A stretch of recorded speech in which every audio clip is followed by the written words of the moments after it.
মানুষ বেইমানি করলেও আমাদের আশেপাশে থাকা কিছু অবহেলিত প্রাণী কখনোই বেইমানি করে না, বরং তারা নিজেদের পুরোটা দিয়ে চেষ্টা করে তাদের মালিকের পাশে থাকতে।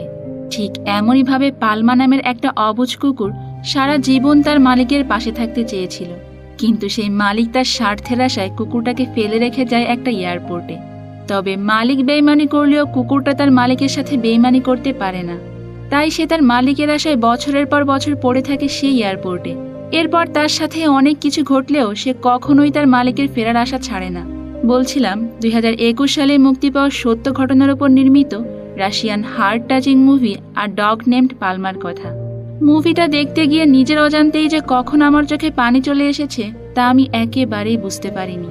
কথা দিচ্ছি, এই মুভিটা কোনোভাবেই আপনাকে নিরাশ করবে না।